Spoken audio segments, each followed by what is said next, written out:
ก็เลยแสดงธรรมพอสังเขปจริงๆบางรูปนี่อยู่กับหลวงปู่มานานตั้งแต่เป็นเด็กวัดอย่างเช่นท่านอาจารย์พระมหาอภิชัยกิติยาโนเนี่ยท่านอยู่มานานท่านก็เคยจะไปสักนะ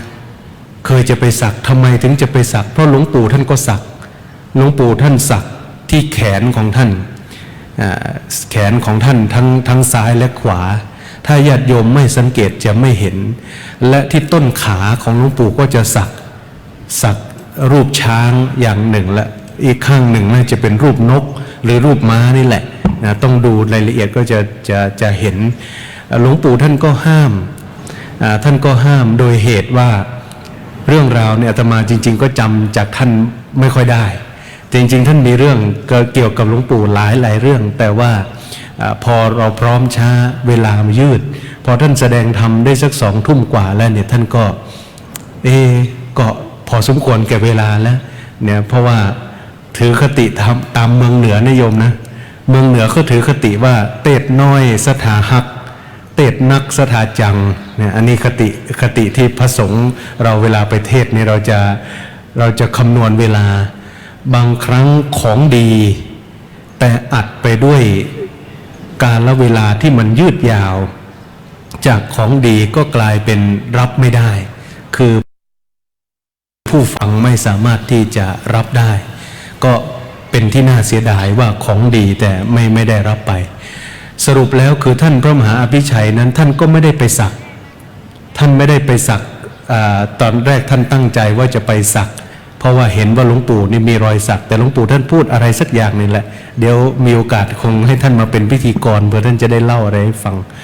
หลวงปู่ท่านเคยสูบบุหรี่อันนี้ใครอาจจะยังไม่ทราบแต่ว่าหลวงปู่เคยสูบ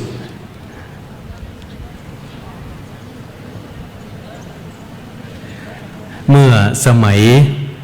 เป็นเนนอันนี้แม่ชีอุ้ยไหลซึ่งเป็นน้องลูกพี่ลูกน้องเล่าให้ฟังอาตมาไปสัมภาษณ์แม่ชีอุ้ยไหลเมื่อ 7-8 ปีที่แล้วนะท่านแม่ชีอุ้ยไหลก็เล่าให้ฟังว่าหลวงปู่ท่านเคยสูบบุหรี่นะสมัยก่อนเนี่ยทำไมถึงสูบก็เพราะว่าลองเห็นคนอื่นเขาสูบก็เลยสูบบ้างแต่ว่าพอไปสูบไปแล้วไม่ได้อะไรท่านก็เลยเลิกไม่ได้สูบตั้งแต่บัดนั้นมาจนกระทั่งถึงบัดนี้ก็ไม่เคยมีอันนี้คือส่วนเรื่องราวเล็กๆน้อยๆที่ญาติโยมมาเล่าสู่กันฟังที่ท่านแม่ชีก็ดีญาติโยมก็ดีที่ได้มีโอกาสได้พบปะรู้จักแล้วก็ได้สนิทกับพระเดชพระคุณหลวงปู่จะเป็นเครือญาติก็ดีเป็นลูกศิษย์ก็ตาม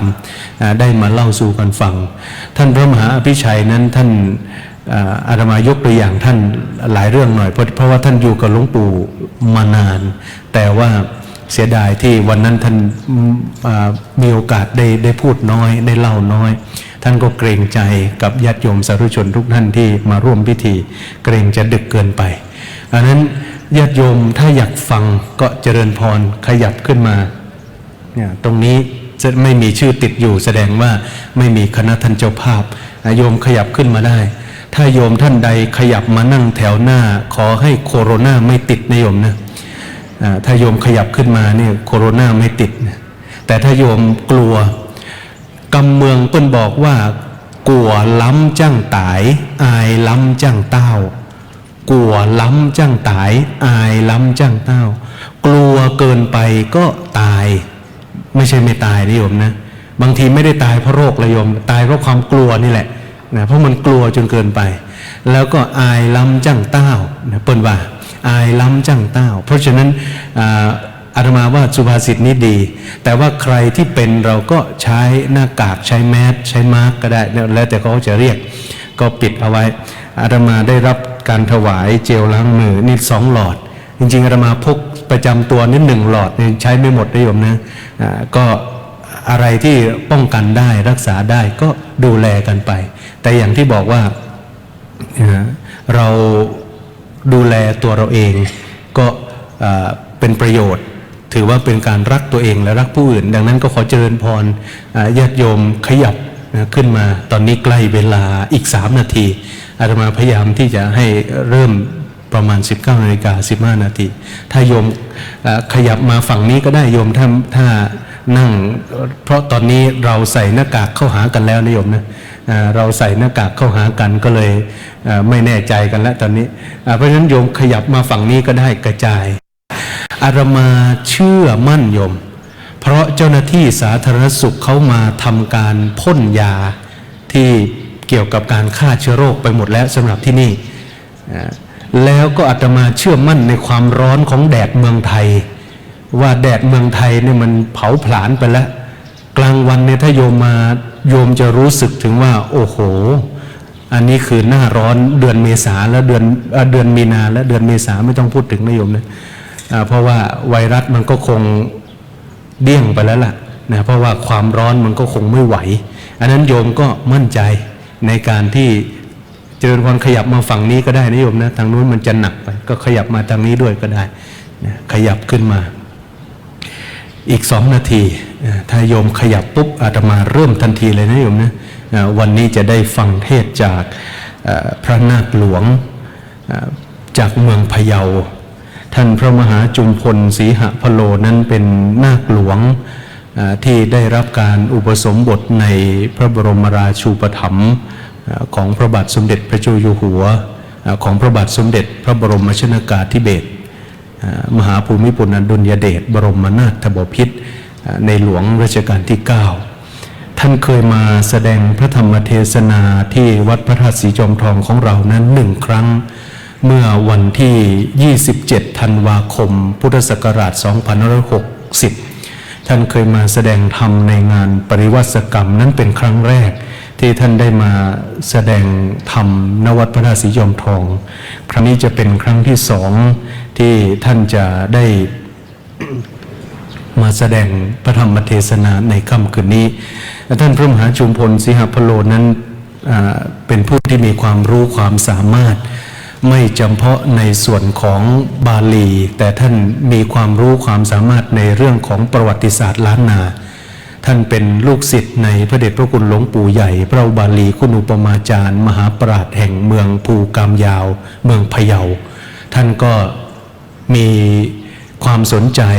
แล้วก็มีความใส่ใจในเรื่องของประวัติศาสตร์ล้านนาได้เข้าศึกษาใน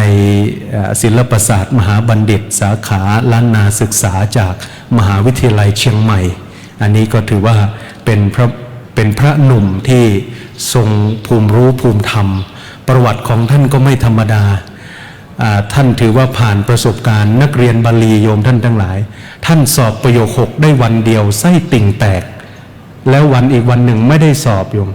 โอ้ท่านตอนนั้นท่านเกือบท้อในการศึกษาภาษาบาลีคือมันมีวิบากคือตั้งใจคือสอบวันแรกผ่านไปแล้วด้วยดีปรากฏว่าคืนนั้นไส้ติ่งแตกวันที่2ไม่ได้สอบปีนั้นท่านก็เลยทำให้ตกจริงๆถ้าท่านไม่ตกท่านจบก่อนอาตมาแต่ไม่ใช่คุยแล้วคุยไปคุยมาแล้วยกตัวเองไม่ใช่นิยมนะอันนี้ 19:15 นาทีแล้วแต่ว่าท่านเก่งมากอันนี้อาตมาไม่ใช่ยอท่านแต่ว่าพูดด้วยความสัตย์จริงอันนั้นวันนี้ญาติโยมเป็นบุญที่พระเดชพระคุณหลวงปู่ว่าเราจะได้ฟังธรรมจากผู้ทรงรู้ภูมิธรรมเดี๋ยวรอความพร้อมอีกสักเล็กน้อยเนื่องจากวันนี้มีคณะท่านเจ้าภาพได้แจ้งเพิ่มขึ้นมาใหม่นั้นก็รอสักครู่หนึ่งในส่วนของคณะท่านเจ้าภาพที่เดินทางมาถึงแล้วก็ขอเจริญพรได้เข้ามานั่งณเก้าอี้รับรองตอนนี้ครูบาอาจารย์พระมหาเถรานุเถระพร้อมแล้วญาติโยมพร้อมแล้วก็รอความพร้อมจากส่วนเจ้าหน้าที่สักครู่หนึ่งเนื่องจากเจ้าหน้าที่ทำงานก็ตั้งใจทำงานเต็มที่เพราะว่าแต่ก็ตอนนี้มีคณะท่านเจ้าภาพเพิ่มขึ้นมาเดี๋ยวขอเจ้าหน้าที่จัดเตรียมรายชื่อสักครู่หนึ่งอาตมาขออนุญาตเล่าในช่วงที่รอความพร้อมจริงๆเรื่องนี้ก็เป็นเรื่องที่เกิดขึ้นไปแล้วอาตมาก็เล่าหลายครั้งแล้วแต่ก็เล่าให้กับญาติโยมฟังอีกทีเพราะว่าเริ่มจะไม่มีเรื่องอื่นแล้วก็เริ่มจะวนเวียนคือความที่หลวงปู่ท่านเป็นผู้ที่เกรงใจพระเดชพระคุณหลวงปู่ท่านเป็น พระมหาเถระที่เกรงใจลูกศิษย์มากๆเกรงใจมากๆที่อย่างเช่นถ้าท่านตื่นจำวัดตอนเช้าเนี่ยแล้วท่านเห็นลูกศิษย์กำลังหลับอยู่หรือจำวัดอยู่เนี่ยท่านจะค่อยๆเดินไปห้องน้ำบางครั้งเรารู้สึกตัวว่าท่านเดินผ่านเราก็ลุกขึ้นมาพอเราลุกขึ้นมาเท่านั้นแหละหลวงปู่ท่านจะตะภาษาเมืองว่าตะมือคือทำมือว่านอนต่อนอนต่อหลวงปู่บอกให้นอนต่อนอนต่อคือแม้ท่านอายุมากแล้วเนี่ยแต่ท่านก็จะค่อยๆเดินไปห้องน้ำอย่างมีสติจะพยายามไม่รบกวนลูกศิษย์อันนี้คือความเกรงใจคือทุกส่วนหลวงปู่ท่านเกรงใจทั้งหมดบางครั้งถ้าไม่ได้ปวารณาหรือไม่ได้บอกอะไรไว้ท่านจะไม่พูดหรือไม่บอกอะไรมีอยู่ครั้งหนึ่งก็คงจะพอดีเล่าเรื่องราวนะวันนี้ วันนั้นหลวงปู่ไปศาสนกิจในจังหวัดเชียงใหม่และต่อด้วยเชียงรายออกจากวัด7 โมงเช้าไปศาสนกิจในจังหวัดเชียงใหม่5 แห่งนะโยมนะ5 แห่งโยมว่าเสร็จกี่โมง5 แห่ง5 แห่งนี่เสร็จ5 โมงเย็นออกจากวัด7 โมงเช้าเสร็จศาสนกิจสุดท้ายสถานที่อาตมาจำไม่ได้แต่จำได้ว่า5 แห่งเสร็จจากเชียงใหม่17 นาฬิกาคือ5 โมงเย็นตีรถไปที่เวียงป่าเป้าเชียงรายไปที่สำนักปฏิบัติธรรมพระสุพรหมยานเถระอำเภอเวียงป่าเป้าไปให้โอวาทกรรมฐานขึ้นกรรมฐานไปถึงนั่นประมาณทุ่ม 1 หรือ 2 ทุ่มอาตมาไม่แน่ใจแต่มืดแล้วให้โอวาททำกรรมฐานและยังไม่หมดนะโยมนะแห่งที่6แล้วนะแห่งที่6ตีรถจากเวียงป่าเป้าเข้าไปพักที่อำเภอเมืองเชียงรายที่สำนักงานของโยมศักดิ์ชัยท่านดร.ศักดิ์ชัยเตชะไกรศรีท่านดร.สุดาวันเตชะไกรศรีไปถึงเนี่ยก็ไม่แน่ใจว่ากี่ทุ่มละ4-5 ทุ่มไปแล้วโยมท่านทั้งหลายไปถึงเสร็จปุ๊บบรรดาพระที่ติดตามไปอาตมาก็ไปแต่อาตมาด้วยความที่ประคองหลวงปู่อาตมาก็ไปถึงปุ๊บเนี่ยโยมเขาจัดที่ให้ในห้องนั้นมีที่พักสำหรับหลวงปู่และพระอุปถาก1 ที่ด้านนอกก็จะเป็นที่พักสำหรับพระผู้ติดตามด้านนอกอาตมาไปทีหลังด้านนอกเขาเลือกไว้หมดแล้วเขาจองที่ไว้หมดแล้วก็เป็นอันรู้ว่าอาตมาจะต้องพักกับหลวงปู่ข้างในด้วยความเหนื่อยอาตมาก็ว่าโอ้เหนื่อยมากเราก็เหนื่อยแต่ตามระเบียบของพระอุปถากแล้วต้องตื่นก่อนนอนทีหลังนี่คือระเบียบต้องดูแลครูบาอาจารย์ให้ดีที่สุดจนกว่าครูบาอาจารย์จะพักถึงจะพักผ่อนได้ลุกไปถึงปุ๊บหลวงปู่ท่านก็นิมนต์ท่านเช็ดเนื้อเช็ดตัวแล้วท่านได้เวลาสักพักหนึ่งนั่งพักฉันยาฉันน้ำปนะเสร็จท่านก็ไหว้พระเสร็จก็ทำกิจวัตรเหมือนกับที่อยู่ที่วัดธรรมดาหลวงปู่ท่านก็พักไปอาตมาจำได้ว่าตัวเองนั้นได้พักในเวลาเที่ยงคืนกว่าเพราะว่าหลวงปู่ท่านพักประมาณเที่ยงคืนอาตมาก็เที่ยงคืนกว่าเพราะยังไม่ได้อาบน้ำปรากฏว่าในตอนรุ่งเช้าเวลา3 นาฬิกาคือตี 3อาตมาสะดุ้งตื่นแล้วก็หันไปทางที่หลวงปู่ท่านจำวัดหลวงปู่ท่านตื่นแล้วอาตมาเห็นแสงไฟเล็กๆอยู่บนเตียงอาตมาก็ด้วยความง่วงเต็มที่โยมก็เหลือบตามองเห็นแสงไฟเล็กๆและอาตมาก็หลับต่อนึกว่าจะสงสัยอะไรต่อนะโยมนะแต่พอหลับได้สักไม่แน่ใจว่ากี่นาทีแต่ก็มีความรู้สึกว่าหลวงปู่ตื่นแล้วเราจะมาหลับอยู่ได้อย่างไรคือท่านไม่ได้ลงจากที่นอนก็จริงแต่หลวงปู่ท่านตื่นแล้วอาตมาเลยตัดสินใจลุกขึ้นมาด้วยความงวงเงียแล้วก็ดูหลวงปู่ว่าหลวงปู่ท่านทำอะไรปรากฏว่าหลวงปู่ท่านอ่านหนังสืออ่านหนังสือก็ไม่ใช่เรื่องแปลกท่านมหาแต่ไฟที่หลวงปู่ใช้อ่านเนี่ยมันเป็นไฟส่องนาฬิกาหลอดเล็กแค่เท่านิ้วก้อยนี่โยมที่ประคตเอวหลวงปู่นี่จะมีไฟฉายเล็กๆอันหนึ่งขนาดเท่านิ้วก้อยท่านจะกดเพื่อส่องนาฬิกาไว้ดูเวลาว่าตอนนี้กี่โมงท่านใช้ไฟฉายเล็กนิดเดียว ในการส่องหนังสือท่านอ่านอยู่บนเตียงอ่านอยู่บนที่ท่านจำวัดอ่านเล็กนิดเดียว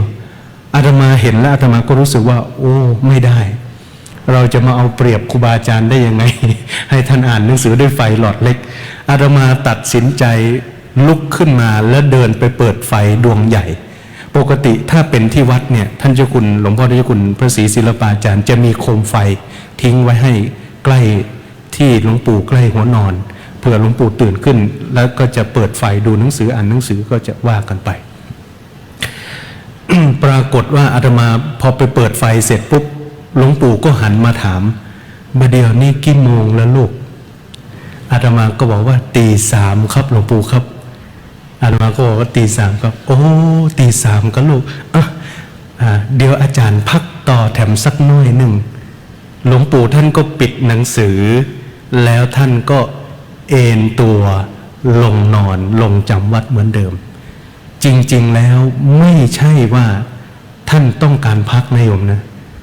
แต่ท่านเห็นสงสารอาตมาต่างหากเพราะอาตมาพักทีหลังท่านและท่านก็คงรู้ว่ามันยังนอนไม่พอคือลูกศิษย์นี่ยังนอนไม่พอท่านก็เลยทำทีว่าล้มตัวลงนอนแล้วบอกให้อาตมาปิดไฟซะแล้วก็ให้พักต่ออีก1 ชั่วโมง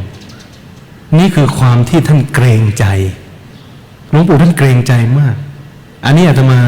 รู้สึกว่าปฏิปทาของครูบาอาจารย์นี่ไม่มีใครเท่าอันนี้เล่าสู่ญาติโยมท่านทั้งหลายได้ฟังและมีอีกหลายเรื่องอาตมาเชื่อว่าญาติโยมก็ต้องสัมผัสแต่บางทีไม่มีโอกาสได้เล่าไม่มีโอกาสได้พูดแต่อาตมาภาพนั้นด้วยความที่มาทำหน้าที่เป็นศาสนพิธีกรก็จึงนำเรื่องราวหลายเรื่องที่หลวงปู่ท่านเกรงใจลูกศิษย์จะทราบหรือไม่ทราบก็ตามแต่ว่าหลวงปู่ท่านประพฤติปฏิบัติตนอย่างนี้มาโดยสม่ำเสมอจนกระทั่งถึงเวลา4 นาฬิกาก็ตื่นอีกรอบหนึ่งโยมคิดว่าจะมากลับไปนอนไหมไม่ต้องตอบนะดูจากหน้าตาก็รู้แล้วว่าต้องกลับไปนอนอาตมาก็นอนอีก1 ชั่วโมงนั่นแหละเพราะว่าหลวงปู่ท่านอุตส่าห์เมตตาแล้วบัดนี้ทุกส่วนพร้อมแล้วจะได้เริ่มประกอบพิธีในการบำเพ็ญกุศลบูชาคุณพระเดชพระคุณหลวงปู่พระพรหมมงคลในค่ำคืนวันพุธที่ 11 มีนาคม 2563 ในโอกาสนี้กล้าวขอโอกาสครูบาอาจารย์พระมหาเถรานุเถระในการดำเนินพิธีการบำเพ็ญกุศลบูชาคุณพระเดชพระคุณหลวงปู่พระพรหมมงคลเป็นลำดับสืบต่อไปกล่าวขอน้อมกราบอาราธนาหลวงพ่อพระครูศรีนิคมพิทักษ์เจ้าอาวาสวัดปางอโศกเจ้าคณะตำบลหนองสาหร่ายเขต 1เจ้าสำนักปฏิบัติธรรมประจำจังหวัดนครราชสีมาได้จุดธูปเทียนบูชาพระรัตนตรัยที่โต๊ะหมู่บูชาขอน้อมกราบอาราธนาครับ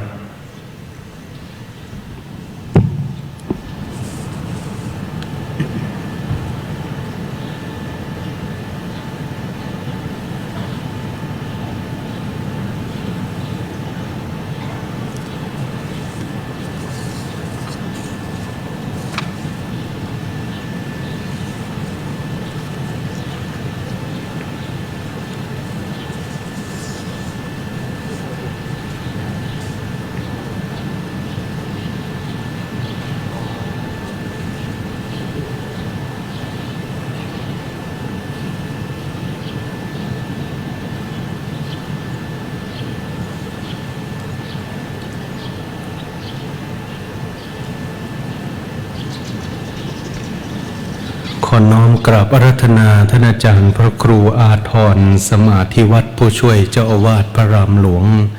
วัดพระธาตุสีจอมทองวรวิหารพระวิปัสสนาจารย์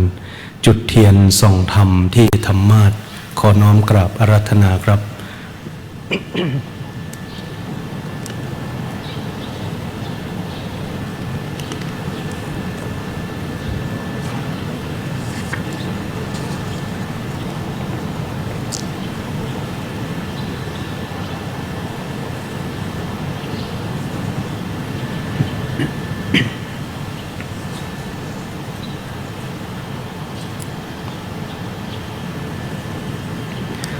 ขอเจริญพรเรียนเชิญ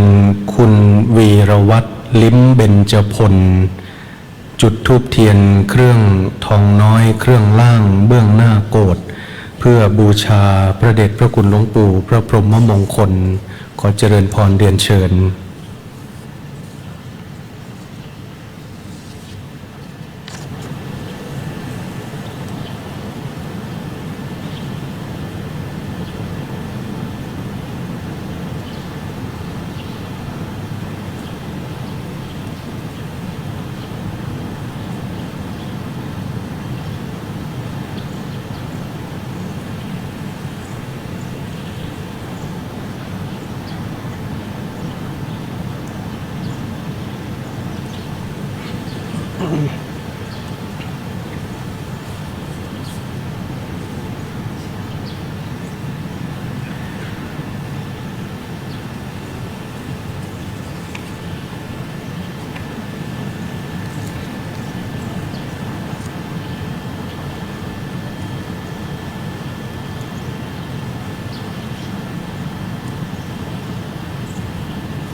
ขอเจริญพรเรียนเชิญท่านผู้ใหญ่จรัญคำตุ้ย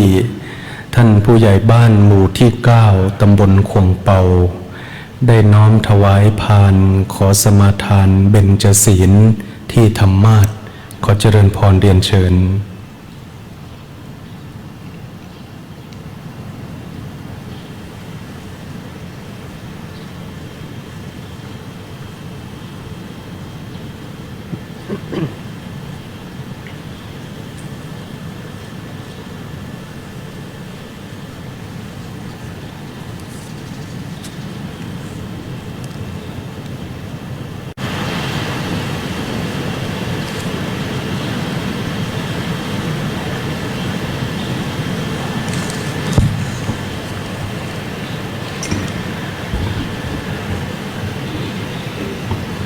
กราบอาราธนาและเรียนเชิญทุกท่านได้สำรวมกายวาจาใจกล่าวคำบูชาพระรัตนตรัยโดยความพร้อมเพรียงกัน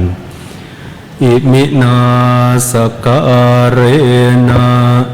ตังพุทธังอภิปูชยามะอิมินาสการเรนะตังธัมมังอภิปูชยามะอิมินาสการเรนะตังสังฆังอภิปูชยามะอะระหังสัมมาสัมพุทโธภควาพุทธังภควันอภิวาเทมิสวากขาโตภควตาธัมโมธัมมังนัมสสามิสุปฏิปันโนภควโตสาวกสังโฆสังฆังนามามิมะยังพันเตติสรเนนะสหะปัญจศีลานิยาจามะทุติยัมปิมะยังพันเตติสรเนนะสหะปัญจศีลานิยาจามะตติยัมปิมะยังพันเตติสรเนนะสหะปัญจศีลานิยาจามะนะโมตัสสะภะคะวะโตอะระหะโตสัมมาสัมพุทธัสสะนะโมตัสสะภะคะวะโตอะระหะโตสัมมาสัมพุทธัสสะนะโมตัสสะภะคะวะโตอะระหะโตสัมมาสัมพุทธัสสะนะโมตัสสะภะคะวะโตอะระหะโตสัมมาสัมพุทธัสสะนะโมตัสสะภะคะวะโตอะระหะโตสัมมาสัมพุทธัสสะนะโมตัสสะภะคะวะโตอะระหะโตสัมมาสัมพุทธัสสะ พุทธังสรณังคัจฉามิ พุทธังสรณังคัจฉามิ ธัมมังสรณังคัจฉามิ ธัมมังสรณังคัจฉามิ สังฆังสรณังคัจฉามิ สังฆังสรณังคัจฉามิ ทุติยมปิพุทธังสรณังคัจฉามิ ทุติยัมปิพุทธังสรณังคัจฉามิ ทุติยมปิธัมมังสรณังคัจฉามิ ทุติยัมปิธัมมังสรณังคัจฉามิ ทุติยมปิสังฆังสรณังคัจฉามิ ทุติยัมปิสังฆังสรณังคัจฉามิ ตติยมปิพุทธังสรณังคัจฉามิ ตติยัมปิพุทธังสรณังคัจฉามิ ตติยมปิธัมมังสรณังคัจฉามิ ตติยัมปิธัมมังสรณังคัจฉามิ ตติยมปิสังฆังสรณังคัจฉามิ ตติยัมปิสังฆังสรณังคัจฉามิ ติสรณะขมนังนิธิตัง นามะพันเต ปานาติปาตา เวระมณีสิกขาปะทังสมาธิยามิ ปานาติปาตาเวรมณีสิกขาปะทังสมาธิยามิ อะทินนาทานา เวระมณีสิกขาปะทังสมาธิยามิ อทินนาทานาเวรมณีสิกขาปะทังสมาธิยามิ กาเมสุมิจฉาจารา เวระมณีสิกขาปะทังสมาธิยามิ กาเมสุมิชฌาจาราเวรมณีสิกขาปะทังสมาธิยามิ มุสาวาทา เวระมณีสิกขาปะทังสมาธิยามิ มุสาวาทาเวรมณีสิกขาปะทังสมาธิยามิ สุราเมรยมัชฌะปมาทฐานา เวระมณีสิกขาปะทังสมาธิยามิ สุราเมรยมัชฌะปมาทฐานาเวรมณีสิกขาปะทังสมาธิยามิ อิมานิปัญจสิกขาปทานิสีเลนะสุขติงยันติสีเลนะโภคะสัมปทาสีเลนะนิพุติงยันติตัสมาสีลังวิโสทะเย สาธุสาธุสาธุ ขอเจริญพรเรียนเชิญคุณสพินตวงสิทธิสมบัติ จุดธูปเทียนเครื่องทองน้อยเครื่องบนเบื้องหน้าโกฐเพื่อพระเดชพระคุณหลวงปู่พระพรหมมงคลบูชาธรรมขอเจริญพรเรียนเชิญ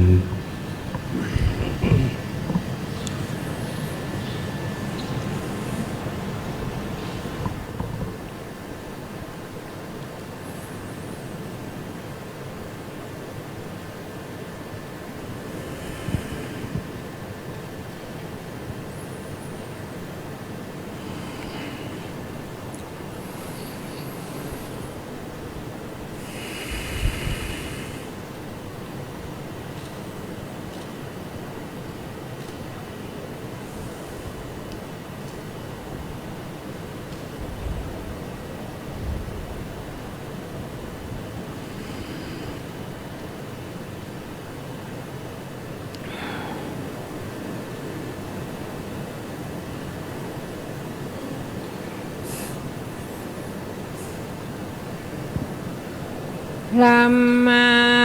จะโลกา ทิปติสั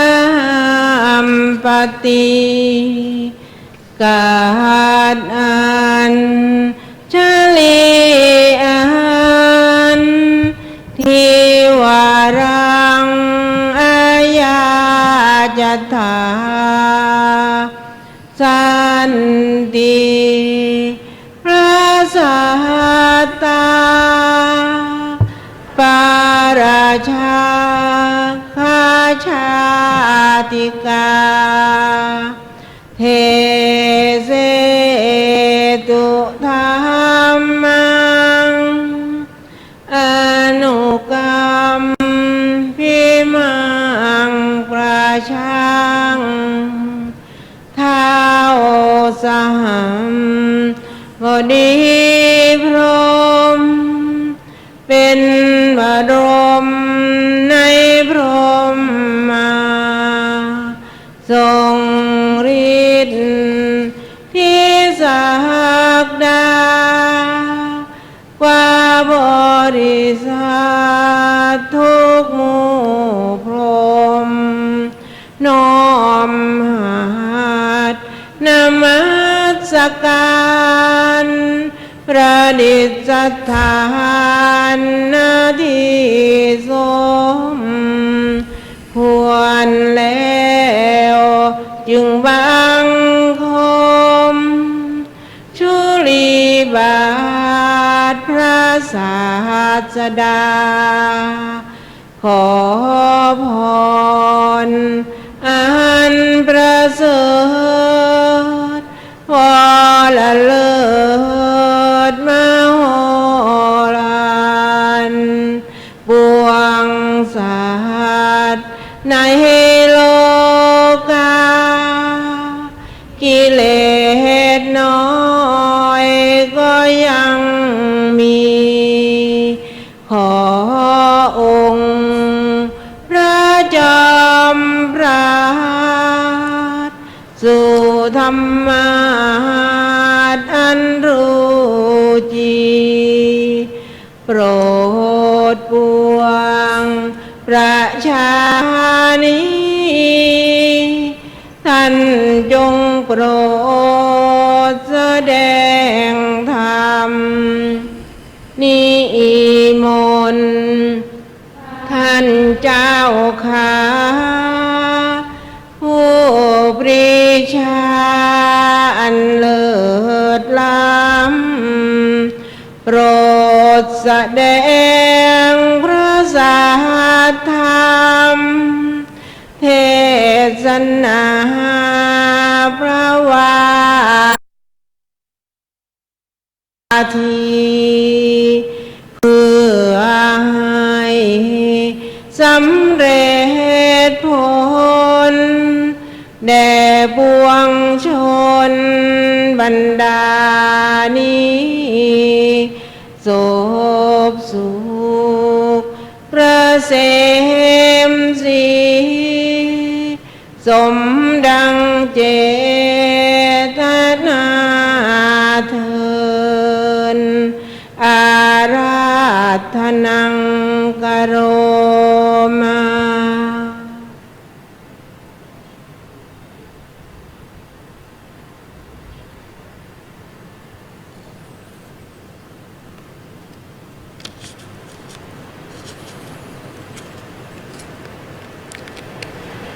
นะโม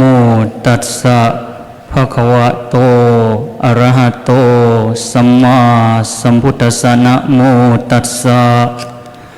ภะคะวะโตอะระหะโตสัมมาสัมพุทธัสสะนะโมตัสสะภะคะวะโตอะระหะโตสัมมาสัมพุทธัสสะกัลยาณมิตตัสเสตังอานันทะภิกขุโนปาติกังคังกัลยาณสหายกัสสะกัลยาณสัมปวังกัสสะอริยังอัตถังคิกันติ ณโอกาสบัดนี้อาตมาภาพจักได้แสดงพระสัทธรรมเทศนาฉลองพระเดชพระคุณเนื่องในการบำเพ็ญกุศลอุทิศถวายพระเดชพระคุณหลวงปู่พระพรหมมงคลหลวงปู่ทองสิริมังคละมหาเถระครูบาอาจารย์ผู้เป็นที่เคารพอย่างสูงสุดตลอดจนถึงเพื่อที่จะถวายเป็นธรรมบูชาแด่ครูบาอาจารย์พระมหาเถรานุเถระทุกรูปที่ได้มาร่วมในงานบำเพ็ญกุศลในค่ำคืนวันนี้กล่าวกับผมขอโอกาสตอบครูบาอาจารย์พระมหาเถระพระเถระทุกรูปและขอเจริญพรมายังคณะศรัทธาท่านเจ้าภาพซึ่งในค่ำคืนวันนี้เป็นค่ำคืนที่90ของการจากไปอย่างไม่มีวันกลับของพระเดชพระคุณหลวงปู่ที่เคารพยิ่งของพวกเราทั้งหลายและเป็นค่ำคืนที่88ในการบำเพ็ญกุศลอุทิศถวายแด่พระเดชพระคุณหลวงปู่ซึ่งตรงกับวันพุธที่11มีนาคมในวันนี้ประกอบด้วยคณะท่านเจ้าภาพจำนวน5คณะซึ่งประกอบด้วยคณะที่1คุณสสิพินดวงสิทธิสมบัติพร้อมครอบครัวและคณะที่2ด็อกเตอร์การวจีธนโชติรุ่งสาธิตคุณอาภาไทยอุตสาหกุลรองศาสตราจารย์ด็อกเตอร์กัญญาปาละวิวัฒน์และคุณยุภาพันธ์มณีอินคณะที่3คุณแม่ชีสุทินโพแก้วพร้อมด้วยคณะญาติธรรมคณะที่4คณะศรัทธาหมู่6ตำบลขวางเปาอำเภอจอมทองจังหวัดเชียงใหม่โดยการนำของผู้ใหญ่บ้านและคณะที่5คณะของพระอาจารย์พระครูศรีนิคมพิทักษ์พร้อมด้วยคณะศิษยานุศิษย์ซึ่งได้มาสมุทานสมาคมร่วมใจกันเป็นอันหนึ่งอันเดียวเป็นเอกสมานฉันท์สามัคคีเพื่อที่ว่าจะได้บูชาพระเดชพระคุณของผู้เป็นอาจารย์กล่าวคือพระเดชพระคุณหลวงปู่พระพรหมมงคลในบาลีที่อาตมาได้ยกเบื้องต้นได้กล่าวถึงความเป็นผู้มีมิตรที่ดีมีสหายที่ดีมีเพื่อนฝูงที่ดีซึ่งปรากฏในอุปัฏฐสูตรสังยุตตนิกายมหาวารวรรคดังที่ได้ยกเป็นนิเคปบทเบื้องต้นแล้วนั้นพระเดชพระคุณหลวงปู่พระพรหมมงคลเป็นยอดแห่งกัลยาณมิตรผู้ชี้ทางแห่งอริยมรรคอริยผลแก่บุคคลทั้งหลายที่ได้เข้าใกล้ได้กราบสนทนา ได้อยู่ร่วมยุคร่วมสมัยกับท่านความเป็นกัลยาณมิตรนี้พระพุทธเจ้าทรงตรัสว่าเป็นทั้งหมดของการประพฤติพรหมจรรย์พระพุทธเจ้าได้ทรงตรัสพระบาลีนี้ในอุปัฏฐสูตรซึ่งพระอานนท์เถระได้เข้าไปกราบทูลถามพระสัมมาสัมพุทธเจ้าโดยได้กล่าวทูลถามว่าอุปัฏฐมิทังพันเตพรหมจริยัสสะยะทิทังกัลยาณมิตตากัลยาณสหายตากัลยาณสัมปวังกตาติดังนี้แปลเป็นไทยได้ว่าข้าแด่พระองค์ผู้เจริญความเป็นผู้มีเพื่อนดีมีสหายดีมีเพื่อนฝูงดีเป็นครึ่งหนึ่งของพรหมจรรย์พระพุทธเจ้าได้ตรัสตอบแก่พระอานนท์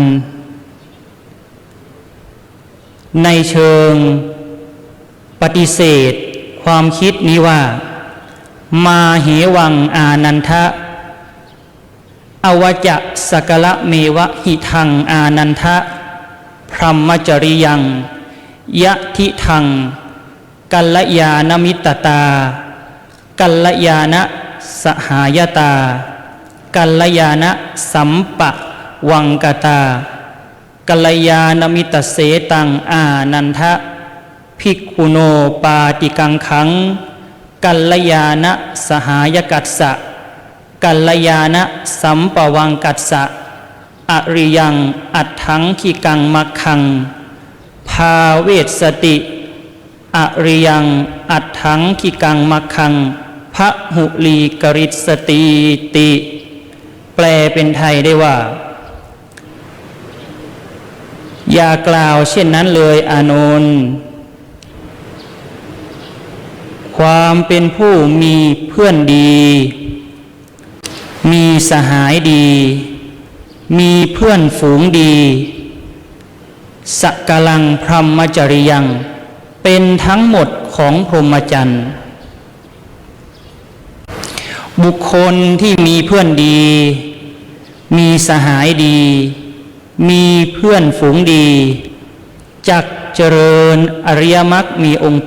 8จักกระทำให้มากซึ่งอริยมรรคมีองค์8ได้ดังใจเห็นได้ว่าพระสัมมาสัมพุทธเจ้าพระองค์ได้ทรงยกย่องว่าบุคคลที่มีเพื่อนดีมีสหายดีกล่าวคือได้กัลยาณมิตรเป็นบุคคลที่จักเจริญก้าวหน้าในการประพฤติพรหมจรรย์ได้อันนี้กล่าวถึงความสำคัญของกัลยาณมิตรใครก็ตามที่ได้เพื่อนดีได้สหายดีได้เพื่อนฝูงดีกล่าวคือมีกัลยาณมิตรนั้นถือว่าเป็นบุคคลที่โชคดีที่สุดเพราะจักเป็นผู้เจริญรุ่งเรืองทั้งทางโลกและทางธรรมดังเช่นเราทั้งหลายผู้เป็นศิษยานุศิษย์สัทธิวิหาริกอันเตวาสิกของพระเดชพระคุณหลวงปู่ทองผู้เป็นยอดกัลยาณมิตรเป็นกัลยาณมิตรผู้เป็นสิริมงคลแก่ชีวิตของเราทั้งหลายกัลยาณมิตรจึงเป็นทั้งหมดของพรหมจรรย์บุคคลจะเจริญก้าวหน้าในการบำเพ็ญพรหมจรรย์ประพฤติพรหมจรรย์ก็ด้วยว่าอาศัยกัลยาณมิตรนี่แหละเป็นผู้ชี้แนะบอกกล่าว เป็นผู้คอยตักเตือนในทางที่ไม่ถูกไม่ควรเป็นผู้คอยชี้นำในทางที่ถูกที่ควรดังนั้นเราท่านทั้งหลายผู้เป็นศิษยานุศิษย์สัทธิวิหาริกอันเตวาสิกของพระเดชพระคุณหลวงปู่จึงถือได้ว่าเป็นผู้ที่โชคดีที่สุดเพราะได้กัลยาณมิตรที่ยอดเยี่ยมที่สุดคือพระเดชพระคุณหลวงปู่ทองผู้เป็นครูบาอาจารย์ที่เคารพสูงสุดความหมายของกัลยาณมิตรในที่นี้สมเด็จพระพุทธโฆษาจารย์หลวงพ่อประยุทธ์ได้นิยามความหมายไว้พอสังเขปว่าความมีกัลยาณมิตรคือผู้แนะนำสั่งสอนเป็นที่ปรึกษาเป็นเพื่อนที่คบหาและเป็นบุคคลผู้แวดล้อมที่ดีความมีกัลยาณมิตรก็คือความรู้จักเลือกคบคนเข้าร่วมกับท่านผู้ทรงคุณทรงปัญญามีความสามารถซึ่งจะช่วยแวดล้อมสนับสนุนชักจูงชี้ช่องทางเป็นแบบอย่างตลอดจนเป็นผู้สนับสนุนเกื้อกูลแก่กันให้ดำเนินก้าวหน้าไปด้วยดีในการศึกษาอบรมการครองชีวิตการประกอบกิจการและธรรมปฏิบัติและยังหมายถึงสิ่งแวดล้อมทางสังคมที่ดีนี่คือนิยามของคำว่ากัลยาณมิตรที่หลวงพ่อเจ้าประคุณสมเด็จพระพุทธโฆษาจารย์ได้นิยามไว้ในพจนานุกรมประมวลศัพท์และกัลยาณมิตรนี้เราจะพิจารณาถึงคุณสมบัติได้อย่างไรคุณสมบัติของความเป็นกัลยาณมิตรนี้มีหลักเกณฑ์การพิจารณาโดยอ้างในสักขสูตรที่2อังคุตรนิกายสัตตวรรคที่องค์สมเด็จพระสัมมาสัมพุทธเจ้าได้วางหลักเกณฑ์ในการพิจารณากัลยาณมิตรไว้แล้วโดยได้ตรัสพระบาลีว่าสัตตหิภิกขเวธัมเมหิสมนาคโตภิกขุมิตโตเสวิตโพภชิตโพปะยิรุปาสิตโพอปิปนุชมาเนนปิกตเมหิสัตเมหิปิโยจะโหติมะนาโปจะครุจะภาวนิโยจะวัตตาจะวจนัคขโมจะคัมภีรัญจะกะถังกัตตาโหติโนจะอัฏฐาเนนิโยเชติอิเมหิโขภิกขเวสัตตหิวจนัคขโมธัมเมหิสมนาคโตภิกขุมิตโตเสวิตโพภชิตโพปะยิรุปาสิตโพอปิปนุชมาเนนาปิแปลความได้ว่าดูก่อนภิกษุทั้งหลายภิกษุที่ประกอบพร้อมด้วยธรรม7ประการเป็นบุคคลที่ต้องเข้าไปส่องเสพคบหาเข้าไปนั่งใกล้แม้จะถูกขับไล่ก็ตามธรรม7ประการมีอะไรบ้างคือ 1. เป็นบุคคลผู้น่ารักน่าพอใจ 2. เป็นบุคคลผู้น่าเคารพ 3. เป็นบุคคลผู้น่ายกย่องสรรเสริญ 4. เป็นบุคคลผู้ว่ากล่าวตักเตือนได้ 5. เป็นบุคคลผู้อดทนต่อถ้อยคำ 6. เป็นบุคคลผู้แถลงถ้อยคำที่ลึกซึ้งได้ และ 7. ชักชวนในฐานะที่ถูกที่ควรไม่ชักชวนในฐานะที่ไม่ถูกไม่ควรภิกษุทั้งหลายภิกษุผู้ประกอบด้วยคุณธรรม7ประการเหล่านี้เป็นบุคคลที่ต้องเข้าไปคบหาต้องเข้าไปส่องเสพเข้าใกล้แม้จะถูกขับไล่ก็ตาม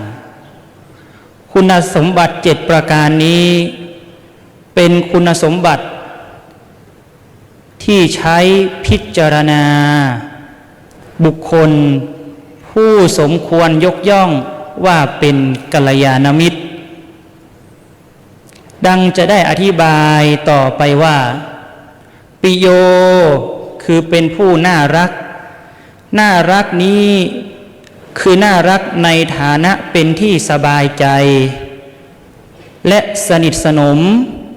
ชวนให้อยากเข้าไปปรึกษาไต่ถาม 2. คารุน่าเคารพ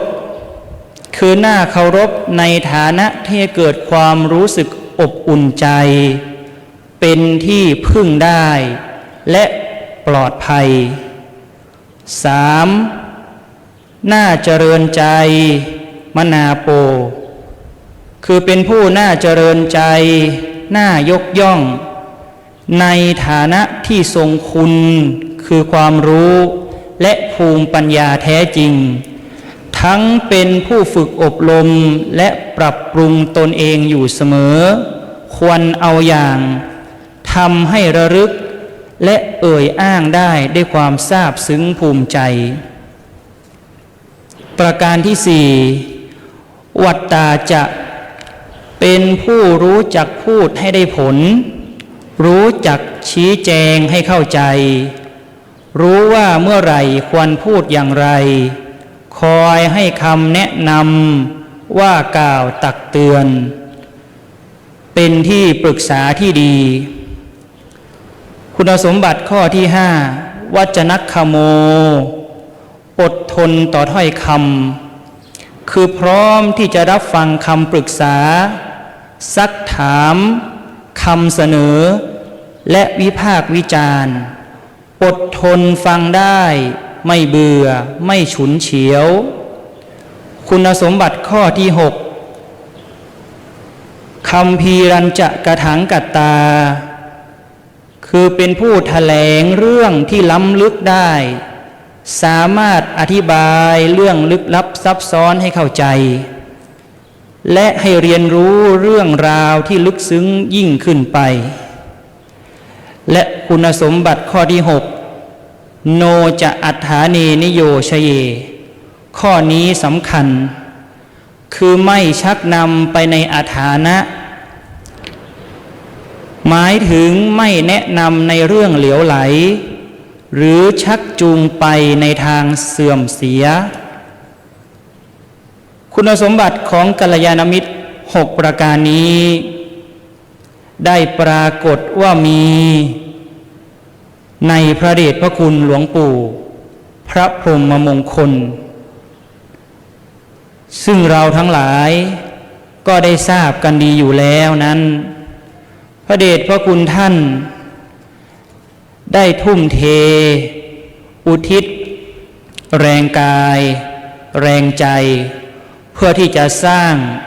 ศาสนบุคคลศาสนวัตถุและที่สำคัญคือศาสนธรรมทำให้เราได้มีศาสนบุคคลคือลูกศิษย์ลูกหาของพระเดชพระคุณหลวงปู่ที่เพียบพร้อมด้วยศักยภาพมีกำลังที่จะสืบทอดอายุพระพุทธศาสนาต่อจากพระเดชพระคุณหลวงปู่ได้สร้างศาสนวัตถุดังที่ปรากฏให้เราได้เห็น โดยประจักษ์แก่ตาแล้ว และได้สร้างศาสนธรรมคือคำสอนทั้งหมดทั้งมวลที่พระเดชพระคุณหลวงปู่ได้พร่ำสอนมาตลอดทั้งชีวิตนั่นขึ้นอยู่กับเราแล้วว่าจะซึมซับน้อมนำไปประพฤติปฏิบัติได้มากน้อยเท่าไรจะทำตัวเป็นทัพพีในน้ำแกงหรือจะทำตัวเป็นดั่งลิ้นที่ลิ้มรสของน้ำแกงนั่นก็ขึ้นอยู่กับตัวของเราเพราะสิ่งที่พระเดชพระคุณได้เพียรสร้างมาทั้งชีวิตนั้นได้สำแดงให้เห็นถึงความเป็นผู้มีกัลยาณมิตร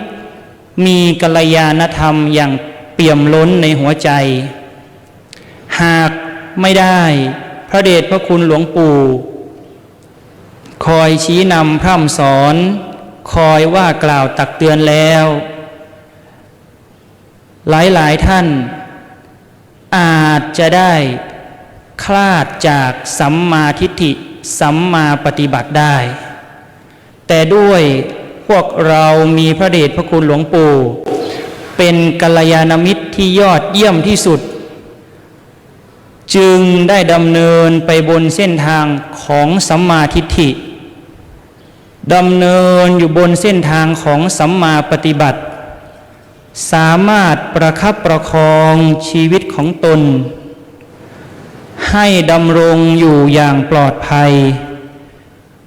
บนวิถีของโลกซึ่งมีความเปลี่ยนแปลงอย่างรวดเร็วซึ่งมีความเต็มไปด้วยพยันอันตรายต่างๆซึ่งท่านเรียกว่าภัยในวัฏสงสารดังนั้นพระเดชพระคุณหลวงปู่จึงเป็นกัลยาณมิตรที่ยอดเยี่ยมที่คอยชี้นำพร่ำสอนว่ากล่าวตักเตือนนำทางพวกเราทั้งหลายไปสู่เส้นทางที่เป็นสัมมาทิฏฐิเส้นทางที่ตรงตามคำสอนขององค์สมเด็จ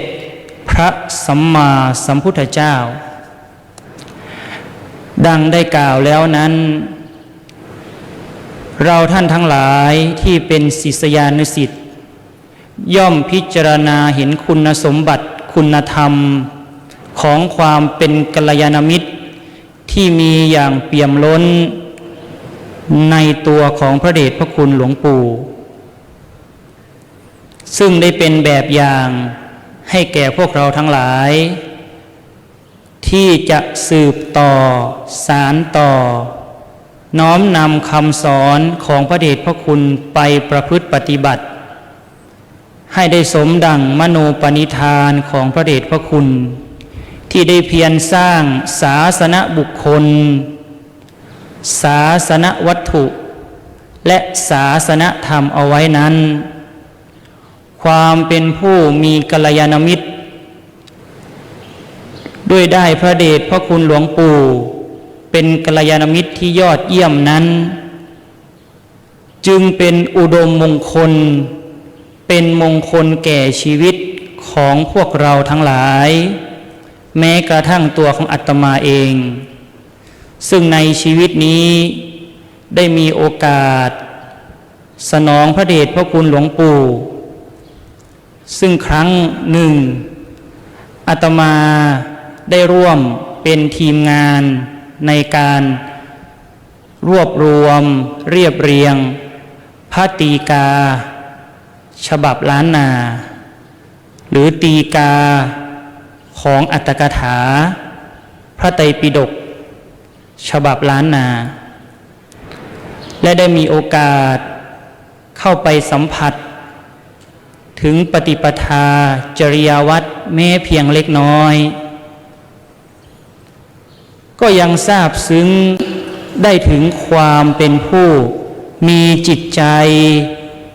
ที่เต็มเปี่ยมไปด้วยความปรารถนาดีมีคุณสมบัติข ของความเป็นกัลยาณมิตรทุกครั้งเมื่อได้เข้าไปกราบสนทนากับพระเดชพระคุณหลวงปู่มักจะได้รับคำเชิญให้ได้เข้าร่วมการปฏิบัติวิปัสสนากรรมฐานอยู่ทุกครั้งไปแสดงให้เห็นว่าพระเดชพระคุณหลวงปู่เป็นกัลยาณมิตรของเพื่อนสัพพรหมจารีชักนำในทางที่เป็นสัมมาทิฏฐิชักนำให้ดำเนินไปสู่มรรคผลอันนี้นับว่าเป็นคุณธรรมที่อาตมาได้เข้าไปสัมผัสด้วยตนเองเราทั้งหลายจึงได้รู้แจ้งอยู่แก่ใจแล้วว่าพระเดชพระคุณหลวงปู่นั้นเป็นกัลยาณมิตรเป็นสหายที่ดีเป็นเพื่อนที่ดีคอยชี้นำไปสู่เส้นทางที่ดีดังนั้นแล้วเราทั้งหลายจึงถือว่าเป็นผู้ที่โชคดีเพราะกัลยาณมิตรนั้นพระพุทธเจ้าก็ตรัสไว้แล้วว่าเป็นทั้งหมดของพรหมจรรย์จึงให้พวกเราทั้งหลายได้น้อมนำคำสอนของพระเดชพระคุณหลวงปู่นำไปใช้นำไปประพฤติปฏิบัติเพราะศาสนธรรมเหล่านี้เป็นดั่งตัวแทนของพระเดชพระคุณหลวงปู่และเป็นกัลยาณมิตรให้แก่พวกเราทั้งหลายสืบต่อไปอาตมาภาพได้แสดงพระสัทธรรมเทศนาว่าด้วยกัลยาณมิตรกถาพอเป็นเครื่องประคับประคองฉลองศรัทธาแก่คณะท่านเจ้าภาพในวันนี้และเพื่อถวายเป็นธรรมบูชาแก่พระเดชพระคุณหลวงปู่พระพรหมมงคลเห็นว่าพอสมควรแก่เวลาแล้วอิมินากตะปุญญกัมเมนะด้วยคุณงามความดีที่พระเดชพระคุณหลวงปู่ได้กระทำบำเพ็ญมาและด้วยคุณงามความดีที่พวกเราทั้งหลายได้กระทำบำเพ็ญตามจงเป็นเครื่องสักการะบูชาแด่ทิพยญาณวิถีของพระเดชพระคุณหลวงปู่ให้ได้ชื่นชมต่อคุณงามความดีที่พวกเราได้บำเพ็ญตามให้ได้ชื่นชมต่อผลงานที่ท่านได้สร้างไว้หากแม้นท่านจักได้ทราบด้วยญาณวิถีอย่างหนึ่งอย่างใดขอท่านได้โปรดอนุโมทนาในคุณงามความดีเหล่านี้รับประทานพระสัทธรรมเทศนาพอสมควรแก่เวลาเห็นสมมุติยุติลงคงไว้แต่เพียงเท่านี้เอวังก็มีด้วยปการฉนัย อันธรรมยังสาธุกรังกโรมาเสสาธุสาธุสาธุพระธรรมเทศนาในกัลยาณมิตรกถาโดยท่านพระมหาจุมพลศรีหพโลปรริยนธรรม9ประโยคนาคหลวงวัดศรีโคมคำพระอารามหลวงอำเภอเมืองจังหวัดพะเยาได้พรรณนาถึงกัลยาณมิตรเป็นทั้งหมดของพรหมจรรย์แม้แต่นักจิตวิทยาในสมัยปัจจุบันท่านก็บอกว่าถ้าอยากรู้ว่าอนาคตอีก5 ปี 10 ปีของเราจะเป็นอย่างไรให้เราดูว่าปัจจุบันนั้นเราคบใครท่านว่าอย่างนั้นอนาคตก็เป็นที่แน่นอนว่าจะเป็นอย่างไรถ้าวันนี้เราอยู่กับใคร เสพอะไรอ่านอะไรศึกษาเรื่องอะไรอีก5 ปี10 ปีเราก็จะเป็นอย่างนั้นนี่คือกัลยาณมิตรเมื่อเราอยู่ใกล้หลวงปู่ญาติโยมในวันที่เราเปลี่ยนแปลงชีวิตเมื่อครั้งได้เจอพระเดชพระคุณหลวงปู่นั่นก็ถือว่าเป็นจุดอดีตที่เราย้อนกลับไปมองดูได้เช่นเดียวกันดังที่ท่านพระมหาจุมพลได้นำพระบาลีที่ว่ากัลยาณมิตรนั้นเป็นทั้งหมดของพรหมจรรย์มาแสดงในค่ำคืนนี้และในลำดับต่อไปพระสงฆ์อัฏฐวรรควัดพระธาตุสีจอมทองวรวิหารจะได้สวดพระพิธรรมขอเจริญพรเรียนเชิญท่านแม่ชีสุทินโพแก้วได้จุดธูปเทียนเบื้องหน้าตู้พระธรรมขอเจริญพรเรียนเชิญ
นะโมตัสสะภะคะวะโตอะระหะโตสัมมาสัมพุทธัสสะนะโมตัสสะภะคะวะโตอะระหะโตสัมมาสัมพุทธัสสะนะโมตัสสะภะคะวะโตอะระหะโตสัมมาสัมพุทธัสสะกุศลธัมมาอากุศลธัมมาอาภัยยธัมมากตัมเมธัมมากุศลายัสสะมิงสมาเยกามาวัจจลังจิตตังอุปปันนังโหติโสมานัสสะสหคตังญาณสัมปายุตตังโลปาลามะนังวาสัทธามะนังวาคันธาลามะนังวาลาสาลามะนังวาโพธัพพาลามะนังวาธัมมาลามะนังวายังวาปานาลาปาตัสสะมิงสัมมาเยภาโสโหติอาวิเคโปโหติเยวาปันนาตัสสะมิงสัมมาเยปิอัตถิปติจจสมุปปันนาอะลูปิโนธัมมาอิเมธัมมากุศลาปัญจขันธาอุปขันโทเวทนาขันโทสัญญาขันโทสังขารขันโทวิญญาณขันโทตัทธากตโม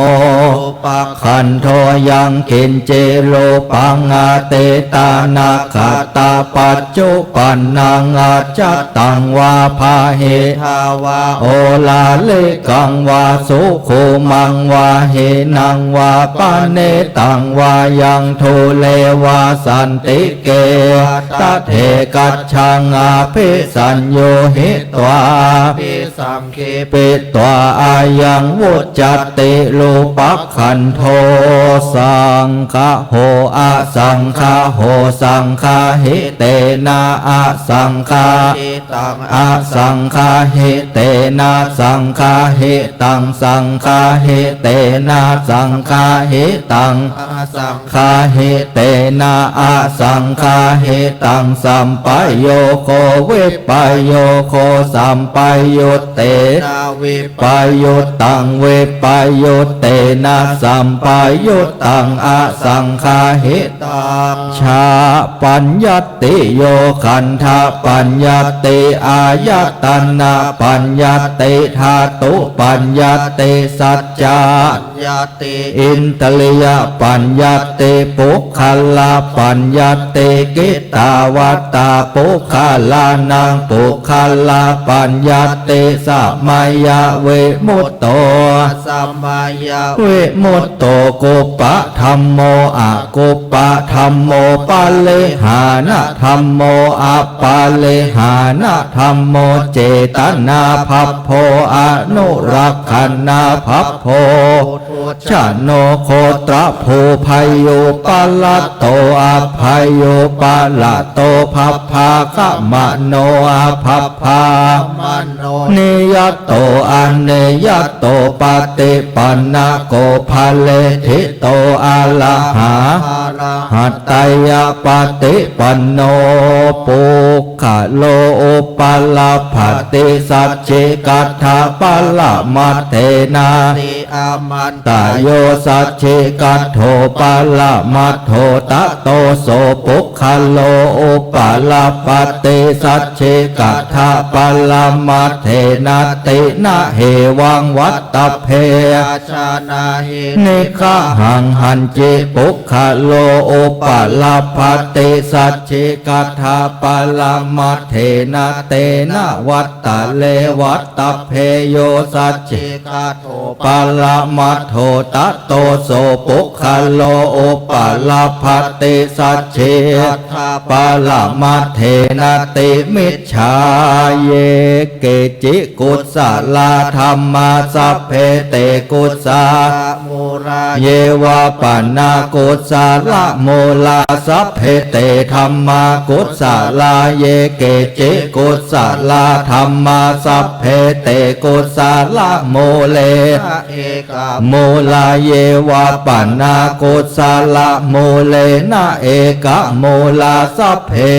ธัมมากุสลาเหตุปัจจัยโยอาลัมมานะปัจจัยโยสามานันตาลาปัจจัยโยสหชาตาปัจจัยโยอัญญมัญญปัจจัยโยนิสัยยปัจจัยโยอุปาณิสัยปัจจัยโยชาตาปัจจัยโยปัจฉาชาตาปัจจัยโยอาเสวนาปัจจัยโยกัมมะปัจจัยโยวิปากาปัจจัยโยอาหารปัจจัยโยอินทรียปัจจัยโยชานะปัจจัยโยมัคคะปัจจัยโยสัมปยุตตาปัจจัยโยวิปยุตตาปัจจัยโยอัตถิปัจจัยโยนัตถิปัจจัยโยเวคตาปัจจัยโยอเวคตาปัจจัยโยสาธุสาธุสาธุพระสงฆ์อัฏฐวรรค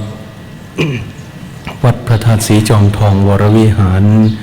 ได้สวดพระพิธรรมจบลงในลำดับต่อไปจะเป็นการถวายกัปปิยพันธ์เครื่องไทยธรรมในเบื้องต้นจะเป็นการถวาย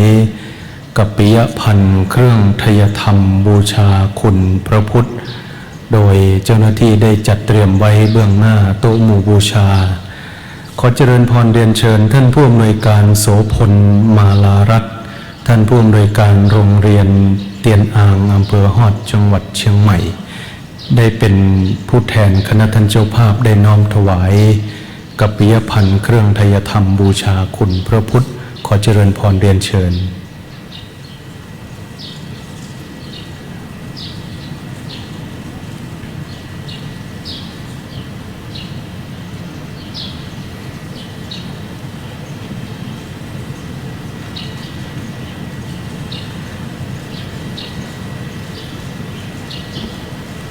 ในลำดับต่อไป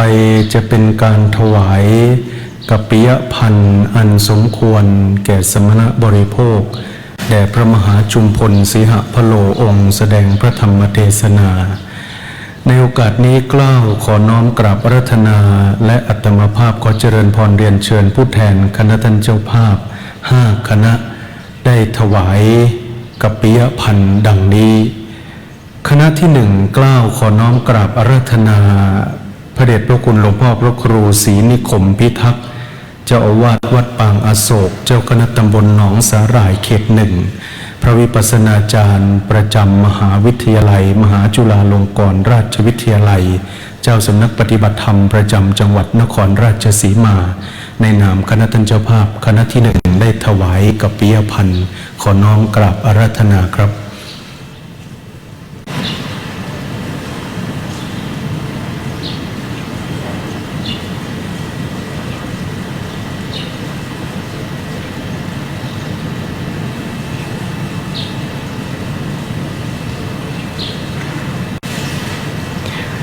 คณะที่2ขอเจริญพรเรียนเชิญคุณสสพินตวงสิทธิสมบัติได้น้อมถวายกัปปิยพันธ์อันสมควรแก่สมณบริโภคแด่องค์แสดงพระธรรมเทศนาในนามคณะท่านเจ้าภาพคณะที่2ครอบครัวตวงสิทธิสมบัติพร้อมคณะขอเจริญพรเรียนเชิญ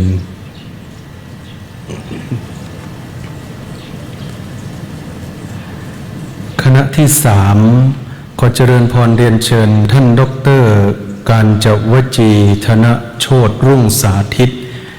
ได้น้อมถวายกัปปิยพันธ์อันสมควรแก่สมณบริโภคแด่องค์แสดงพระธรรมเทศนา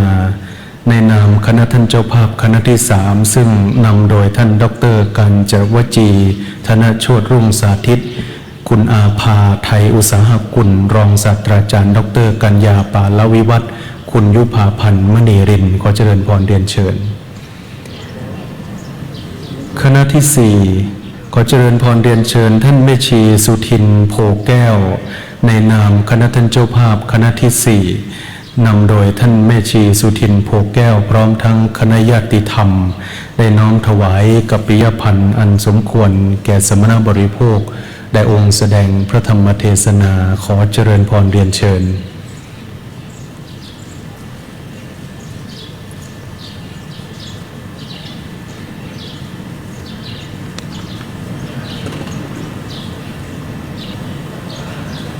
คณะที่5ขอเจริญพรเรียนเชิญท่านผู้ใหญ่จรัญคำตุ้ยท่านผู้ใหญ่บ้านหมู่ที่9ตำบลขวงเปาในนามคณะท่านเจ้าภาพคณะที่5คณะศรัทธาหมู่ที่9ตำบลขวงเปาอำเภอจอมทองจังหวัดเชียงใหม่ได้น้อมถวายกัปปิยพันธ์อันสมควรแก่สมณบริโภคได้องค์แสดงพระธรรมเทศนาขอเจริญพรเรียนเชิญ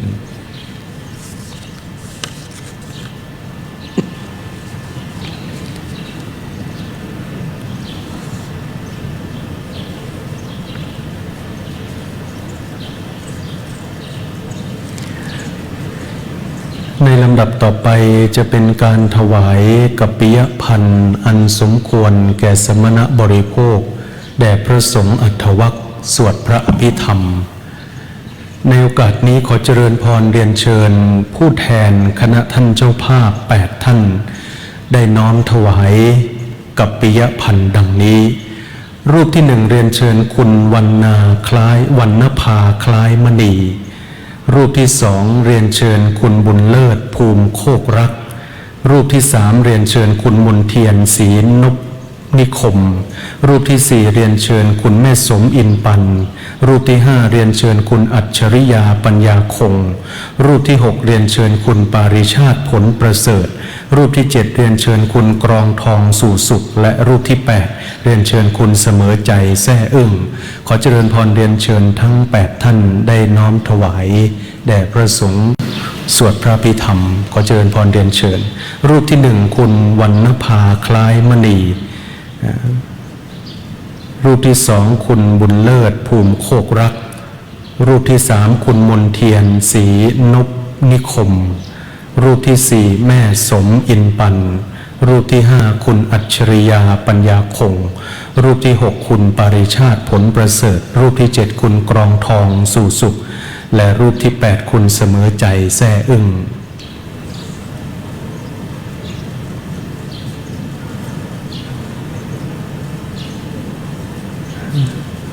เรียนเชิญผู้แทนคุณปาริชาติผลประเสริฐนะครับ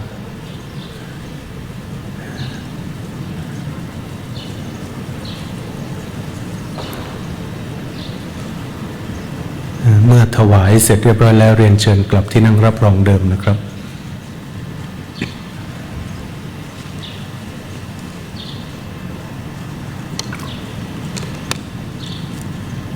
ลำดับต่อไปจะเป็นการถวายเครื่องไทยธรรมบูชาพระธรรมเทศนาและพระอภิธรรมในโอกาสนี้จะได้ขอเจริญพรเรียนเชิญคณะท่านแม่ชีและผู้แทนคณะท่านเจ้าภาพสำหรับคณะท่านแม่ชีนั้นขออนุญาตเจริญพรเรียนเชิญเป็นคู่จะได้ร่วมบุญกันต่อไปนะครับคู่ที่1เรียนเชิญท่านแม่ชีกนกศรีสิทธิชัยท่านแม่ชีอัชราปุริมจิตคู่ที่2เรียนเชิญท่านแม่ชีวีระวรรณสู่สุขแม่ชีเพ็ญแขสัพพกิจจำนง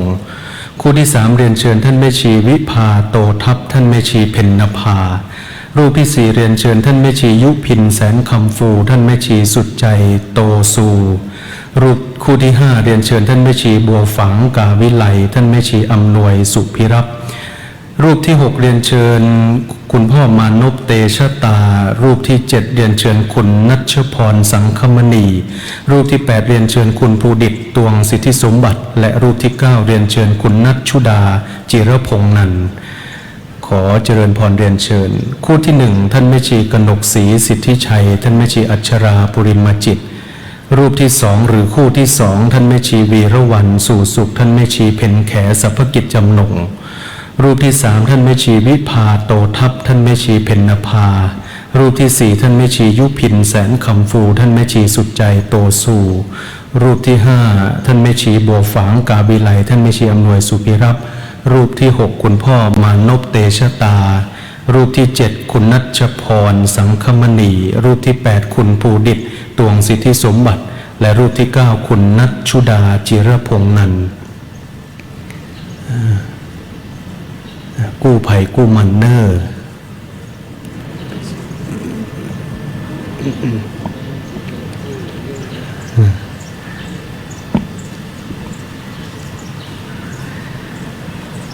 เมื่อถวายเสร็จเรียบร้อยแล้วเรียนเชิญกลับที่นั่งรับรองเดิมนะครับในลำดับต่อไปจะเป็นการทอดผ้าไตรบังสุกุลในการทอดผ้าไตรบังสุกุลสามเณรเจ้าพนักงานวัดพระธาตุสีจอมทองวรวิหารจะได้เทียบผ้าไตรในแนวนอนขอน้อมกราบอาราธนาและเจริญพรผู้แทนคณะท่านเจ้าภาพได้ทอดผ้าไตรบังสุกุลในแนวขวางบนผ้าภูษาโยงสีเหลืองขออนุญาตย้ำอีกครั้งนะครับว่าสามเณรจะเทียบผ้าไตรในแนวนอนขอน้อมกราบอาราธนาและเจริญพรผู้แทนคณะท่านเจ้าภาพได้ทอดผ้าไตรบังสุกุลในแนวขวางบนผ้าภูษาโยงสีเหลืองในโอกาสนี้กล้าวขอน้อมกราบอาราธนาและอัตมภาพขอเจริญพรเรียนเชิญผู้แทนคณะท่านเจ้าภาพ9รูปท่านได้ทอดผ้าไตรบังสุกุลดังนี้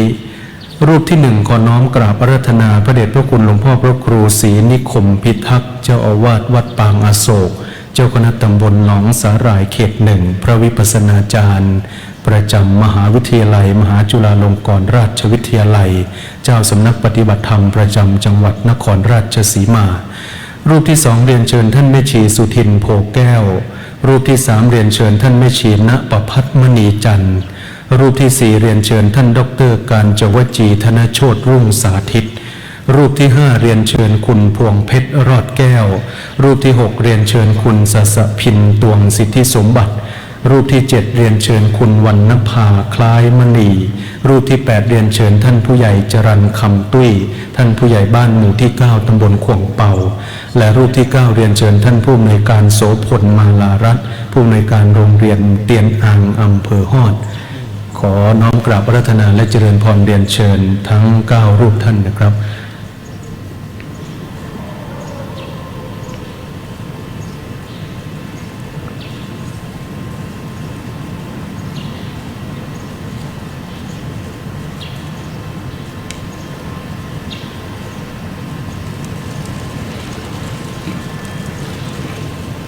เมื่อทอดผ้าไตรบังสุกุลเสร็จเรียบร้อยแล้วอาราธนาและเรียนเชิญกลับที่นั่งรับรองเดิมนะครับ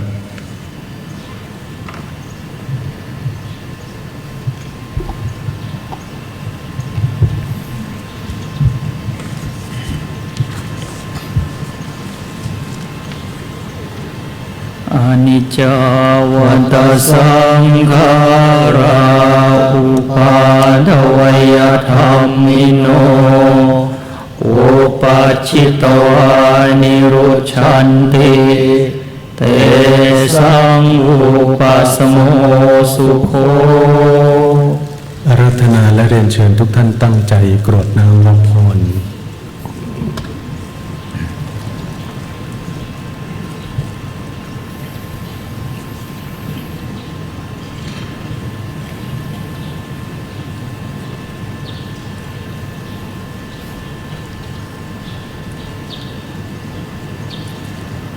ยะถาวาริวหาปุราปริปุเรนติสาคารังเอวะเมวะอิโตทินังเปตานังอุปกัปปติอิชิตังปฏิตังตุมหังคิปะเมวะสมิจฉตุสัพเพปุเรนตุสังกัปปาจันโทปนรโสยะธามณิโชติระโสยะธาสัพเพติโยวิวัชชันตุสัพพะโลกโควินาศตุมาเต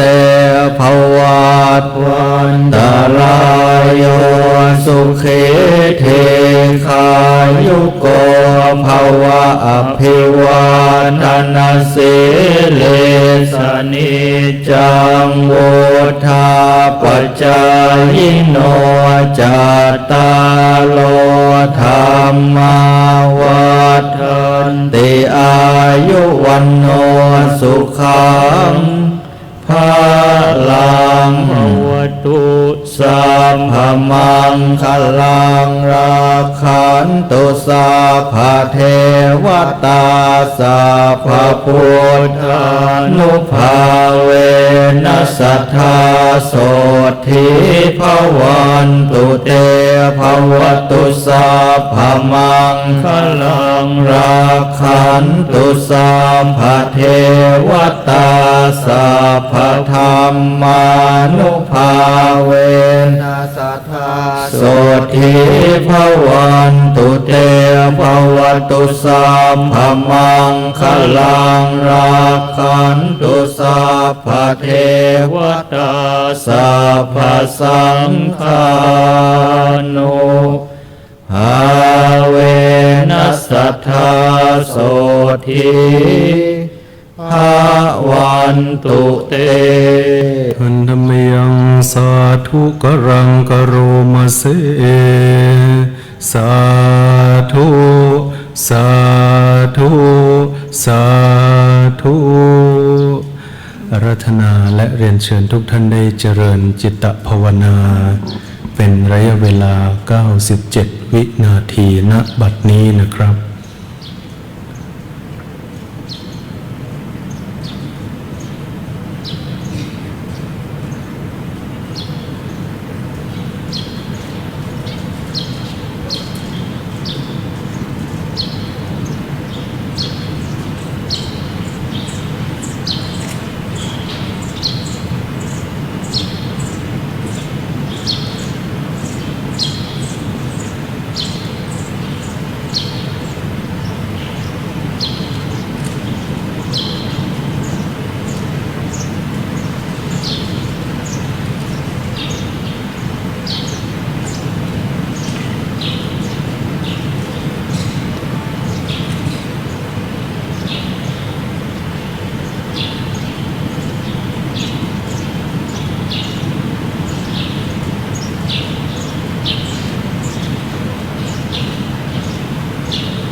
มควรแก่เวลาอาราธนาและเรียนเชิญทุกท่านได้แผ่เมตตาแบบพื้นเมืองล้านนาอิตังตานังกัมมังนิพพานาปัจจโยโหตุนิจจังอิตังศีลกัมมังนิพพานาปัจจโยโหตุโนนิจจังอิตังภาวนานิพพานาปัจจโยโหตุโนนิจังยังกินจิกุสลังกันตัมพังกัมมังสัมเพหิกาเตหิกาตังปุญญังโนนุโมทันตุสุนันตุปุนโตเยเทวาสัมมิงทาเนอาทิคาตาทิคายุกาสัทธาหุนตุสัมปะสันตานังสุขีอัตตานังปาริหารันตุมาตาปิตาสุขิตาหุนตุทุกขาปามุจจันตุสัมเพยติกาสุขิตาหุนตุทุกขาปามุจจันตุสัมเพยติกาสุขิตาหุนตุทุกขาปามุจจันตุสัพเพปิสาสัมเพยังคาสัมเพเปตาสุขิตาหุนตุทุกขาปามุจจันตุสัมเพนังคันตาสุขิตาหุนตุทุกขาปามุจจันตุสัมเพเทวาสุขิตาหุนตุทุกขาปามุจจันตุสัมเพอาจาริยุปัชฌายาสุขิตาหุนตุทุกขาปามุจจันตุสัมปัสสัมปันตินังสัมมินชันตุโววันตามิพุทธังสัพพังเมโตสังฆามาคัมเมพันเตวันตามิธัมมังสัพพังเมโตสังฆามาตาเมพันเตวันตามิสังฆังสัพพังเมขัมมาธาเมพันเตวันตามิกโรปัชฌาจาริเยสัพพังเมโตสังฆามาธาเมพันเตวันตามิกัมมันปานังสัมพังเมโตสังฆามาธาเมพันเตวันตามิอาราเมสิมายังสัพพังเมโตสังฆามาธาเมพันเตวันตามิเจติยังสัพพังสัมพันธาเนสุปฏิทิตาสรีราธาตุมหาโพธิงพุทธารูปังสักกาลังสัทธานาคโลเกเทวโลเกพรหมโลเกจัมพูทิเปลังกาทิเปสรีราธาตุโยเกสาธาตุโยอรหันตธาตุโยเจติยังคันธาตุติงจตุราสิติสหัสเสธัมมคันเทสัพเปสังปาทะเจติยังอหังวันตามิสัพพโสลำดับต่อไป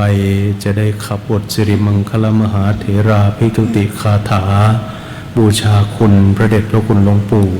เรียนเชิญทุกท่านได้ดูที่หน้าจอทีวี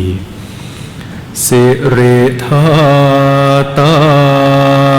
มหาเทโรหิริโกสิริมังคะโลมังคะโลปายเมธาวีมังคะโลปายเทสโกขรุทธานิปะโมกโคสิสหานุสิสนายโกโลกานุกรรมเมตตายาสติปัฏฐ านาทารโกสติมาปะมาโตจาตังนามัสสามิภะทาติสิริมังคละสมณะวิสุทธวงศ์โสภาสง่าองค์ทรงสิริมิวางวายสำรวมยืนเดินนั่งผู้พร้อมพรั่งด้วยละอายปัญญาขจรขจายชี้อุบายอันมงคลควรแก่ ฐานะครู